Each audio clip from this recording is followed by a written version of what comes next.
El discurso maestro de Jesucristo. Título: En la ladera del monte.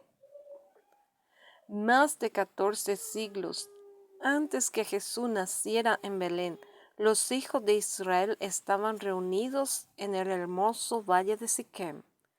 Desde las montañas situadas a ambos lados se oían las voces de los sacerdotes que proclamaban las bendiciones y las maldiciones. La bendición si oyereis los mandamientos de Jehová vuestro Dios, y la maldición si no oyereis.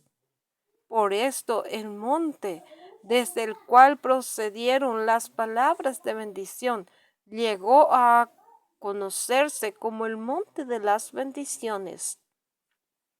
Mas no fue sobre Gerizim donde pronunciaron las palabras que llegaron como bendición para un mundo pecador y entristecido. No alcanzó Israel el acto ideal que se le había propuesto. Un ser distinto de Josué debía conducir a su pueblo al verdadero reposo de la fe. El monte de las bienaventuranzas no es Gerizim, sino aquel monte sin nombre, junto al lago de Genezaret, donde Jesús dirigió las palabras de bendición a sus discípulos y a la multitud.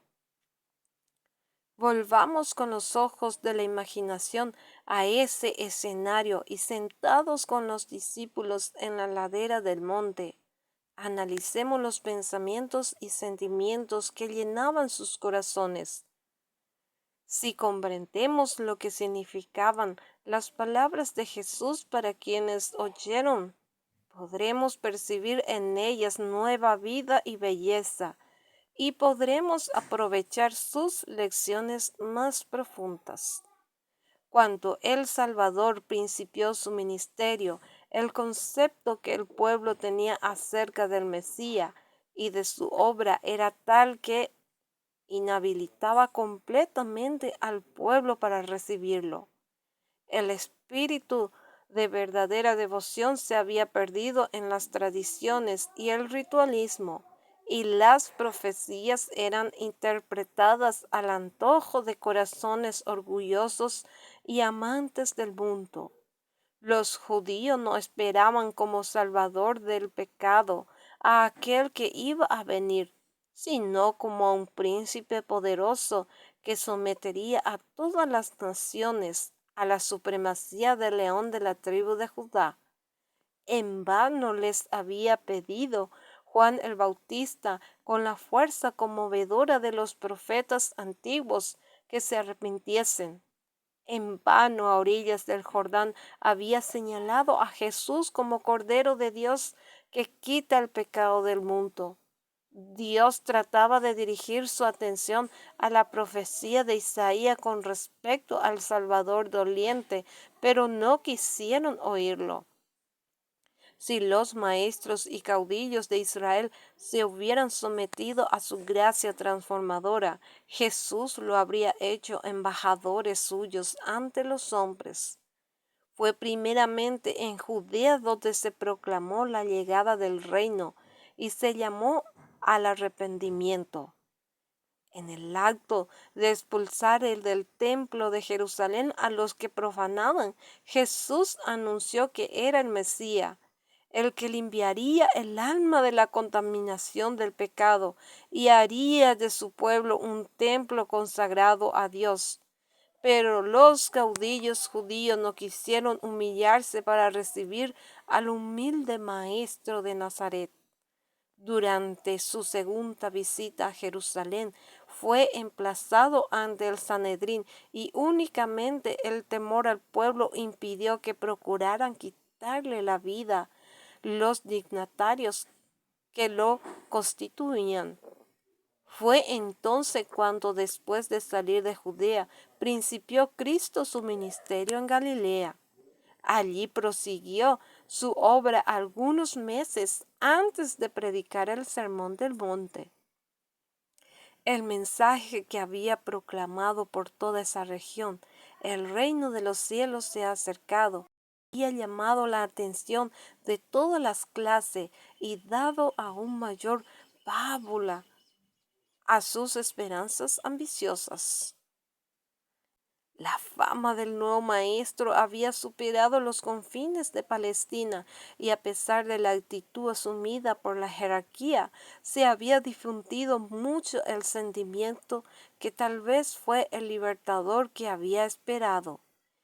Grandes multitudes seguían los pasos de Jesús y el entusiasmo popular era grande. Había llegado el momento en que los discípulos que estaban más estrechamente relacionados con Cristo debían unirse más directamente en su obra, para que estas vastas muchedumbres no quedaran abandonadas como ovejas sin pastor. Algunos de esos discípulos se habían vinculado con Cristo al principio de su ministerio, y los 12 vivían casi todos asociados entre sí como miembros de la familia de Jesús. No obstante, engañados también por las enseñanzas de los rabinos, esperaban como todo el pueblo un reino terrenal. No podían comprender las acciones de Jesús.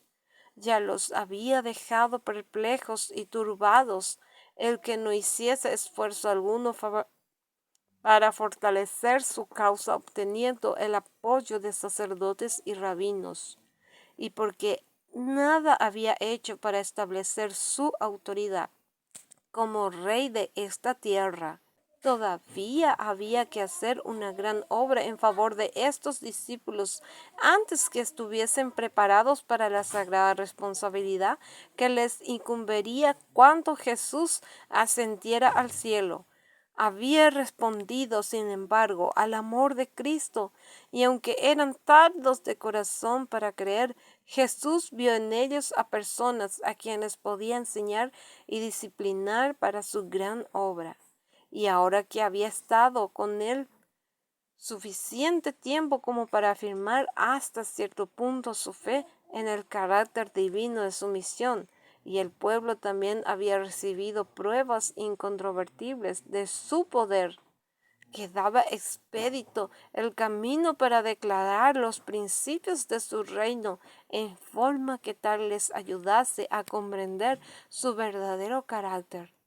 Solo sobre un monte cerca del mar de Galilea, Jesús había pasado la noche orando en favor de estos escogidos. Al amanecer los llamó así y con palabras de oración y enseñanza puso las manos sobre sus cabezas para bendecirlos y apartarlos para la obra del Evangelio. Luego se dirigió con ellos a la orilla del mar, donde ya desde el alba había principiado a reunirse una gran multitud. Además de las acostumbradas muchedumbres de los pueblos galileos, había gente de Judea y aun de Jerusalén, de Perea, de Decápolis, de Idumea, una región lejana situada al sur de Judea, y de Tiro y de Sidón, ciudades fenicias de la costa del Mediterráneo. Oyendo cuán grandes cosas hacía, ellos habían venido para oírle y para ser sanados de sus enfermedades, porque poder salía de él y sanaba a todos. Como la estrecha playa no daba cavidad ni aun de pie dentro del alcance de su voz a todos los que deseaban oírlo, Jesús los condujo a la montaña. Llegado que hubo a un espacio despejado de obstáculos que ofrecía un agradable lugar de reunión para ver la vasta asamblea, se sentó en la hierba y los discípulos y las multitudes siguieron su ejemplo, presintiendo que podían esperar algo más que lo acostumbrado. Rodearon ahora estrechamente a su maestro. Creían que el reino iba a ser establecido pronto, y de los sucesos de aquellas mañanas sacaban la segura conclusión de que Jesús iba a hacer algún anuncio concerniente a dicho reino.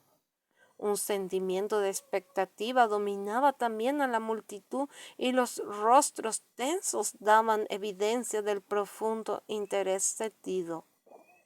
al sentarse en la verde ladera de la montaña, aguardando las palabras del Maestro Divino, todos tenían el corazón embargado por pensamiento de gloria futura. Había escribas y fariseos que esperaban el día en que dominarían a los odiados romanos y poseerían las riquezas y el esplendor del gran imperio mundial. Los pobres campesinos y pescadores esperaban oír la seguridad de que pronto trocaría sus míseros tugurios, su escasa pitanza, la vida de trabajos y el temor de la escasez por mansiones de abundancia y comodidad, en lugar del burdo vestido que los cubría de día y era también su cobertor por la noche. Esperaban que Cristo les daría los ricos y costosos mantos de sus conquistadores. Todos los corazones palpitaban con la orgullosa esperanza de que Israel sería pronto honrado ante las naciones como el pueblo elegido del Señor y Jerusalén exaltada como cabeza de un reino universal. Amén.